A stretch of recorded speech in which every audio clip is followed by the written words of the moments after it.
5 мая 93-го – эта дата в истории страны не менее значима, чем тот день, когда депутаты легендарного парламента приняли декларацию о государственном суверенитете Кыргызстана. Ровно 30 лет назад, когда была принята Конституция и были заложены основы государственности Кыргызстана.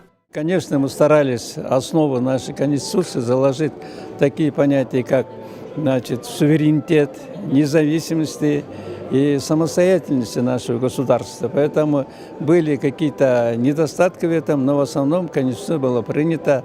Я думаю, что до сегодняшнего дня эта Конституция мало изменилась, но кое-какие изменения произошло. Это зависело от того, что были в обществе изменения, власть менялся, были ряд политических у нас изменений в стране. За 30 лет изменился ситуация нашего общества, поэтому согласно этой ситуации были изменения. Я думаю, все это были обоснованы. Не надо в этом видеть какие-то трагедии. Наш основной закон, я думаю, принято обоснованно, и будем надеяться, она принесет дальнейшее расцветание нашей суверенной республики. Основной вопрос был, как обеспечить независимость в полном смысле этого слова, то есть насколько мы будем самостоятельным государством и как мы должны развивать свою, не только экономику, но и социальную сферу, то есть все то, чтобы государство стало на ноги. Практически это был фундаментом формирования нового государства уже в условиях вроде бы республика были, в составе Советского Союза, а как там самостоятельно, как вести внешнюю политику, как вести внутреннюю политику, как повысить эффективность национальной экономики. Вот эти вопросы были основные. А вот сейчас новая конституция, что хорошо, что мы объединили президентскую власть и власть правительства в одно целое. То есть за всю исполнительную власть президент отвечает своей головой. Это очень дает эффективность в работе. В этом аспекте, когда сравниваем нынешнюю конституцию и нашу, как говорится, первую конституцию, в этом мы за 30 лет мы выросли к тому, что нашли свой путь дальнейшего развития. Кыргыз эли нечендеген кылымдар бою, миңдеген сууну кечип, далай бийик ашуу ашып, ушул күнгө чейин өзүнүн дилин жоготпой жашап келди. Эл болуп жашоосу үчүн анын эрежеси, салты, нарк насили болушу абзел. Однако самая первая конституция была принята на Всекыргызском съезде Советов еще в 1929-м после переименования в Кыргызскую автономную республику. Кыргыз автономия областына айланат. Андан кийин Кыргыз АССР 1 февраля. Для кыргызского народа государственность в автономной форме оказала положительное влияние. Тогда были созданы возможности для быстрого развития, особенно в экономической и культурной сферах. Важно то, что появились предпосылки для преобразования Кыргызской АССР в союзное государство. И это произошло в 1936 году. Конституция Кыргызской ССР 1937 года переняла главные принципы союзной конституции, но в то же время включала в себя национальные особенности Кыргызстана. Они особенно отражались в главах об общественном строе, высших и местных органах власти, а также в главах об основных правах и обязанностях граждан.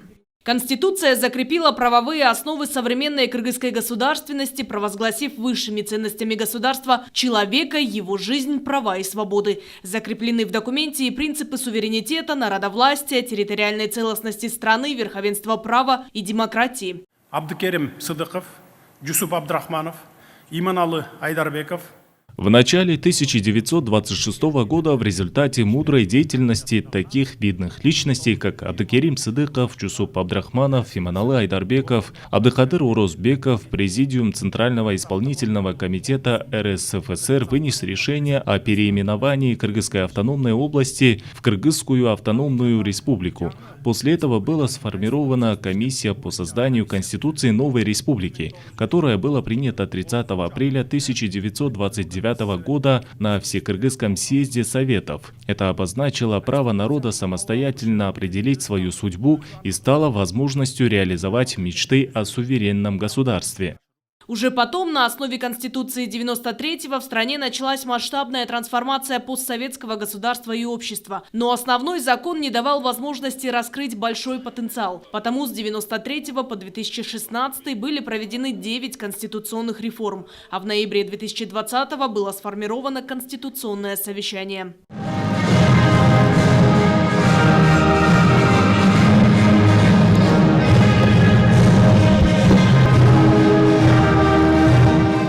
В 2021 для основного закона страны стал знаковым. В результате всенародного голосования был принят целый блок поправок, которые прежде всего предполагали переход на президентскую форму правления и закрепили соцгарантии граждан. Символично, что новую конституцию президент Садыр Джапаров подписал именно 5 мая.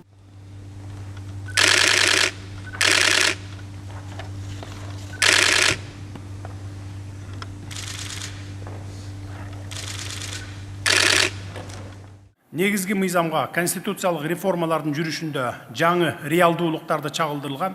Действующая Конституция нацелена на организацию эффективного госуправления, а эффективное государство должно обеспечить будущее для политической стабильности, экономического роста и социального развития. Для реализации этих задач необходимо мобилизовать ресурсы. Кроме этого, нужны демократические элементы для поддержания связи между институтами власти и обществом. Мы должны неустанно работать над тем, чтобы нормы и принципы основного закона страны соблюдались и претворялись в жизни. Сегодня основными задачами, стоящими перед нашей страной, являются последовательное укрепление общепризнанных демократических принципов, усиление гарантий прав и свобод человека и гражданина.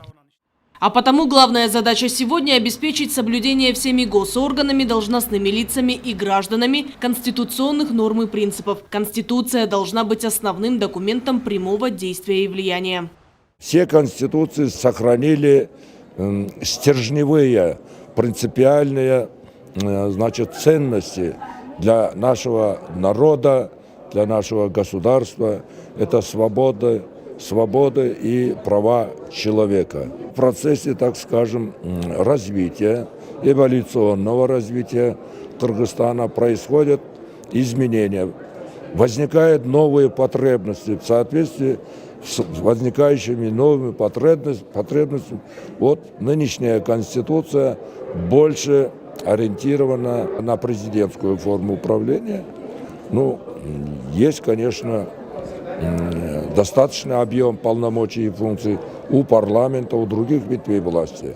Но на президента возложили, больше и обязанностей, но дали и больше и прав. Потому что он отвечает и за деятельность исполнительной ветви власти, то есть за работу правительства. В какой-то мере можно сказать, что это направлено и на стабильность в кадровом вопросе. Кыргызстан, как и страны мира, сегодня сталкивается с новыми вызовами и трудностями, и прежде всего в сфере экономики. А потому усилия государства сейчас сконцентрированы на обеспечении экономического роста и социального развития. Азыркы учурда дүйнө өлкөлөрү сыяктуу эле мамлекетибизде жаңы чакырыктарга жана кыйынчылыктарга туш болууда.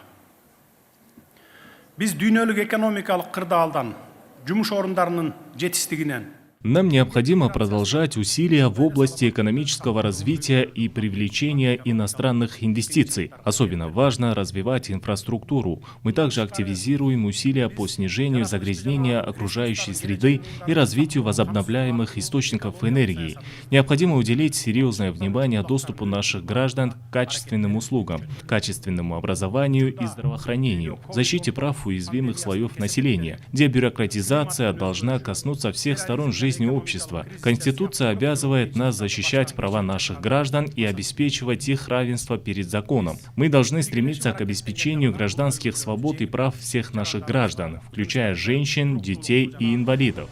Отметил в своей речи глава государства также международных партнеров и дружественные страны, выразив им признательность за поддержку усилий Кыргызстана по укреплению демократии, верховенства права и обеспечению экономического развития. У страны есть светлое будущее, а объединившись и работая вместе, можно добиться успеха, заключил президент Садыр Джапаров. Аяна Дюшикеева, Азамат Джапаков, Алату 24.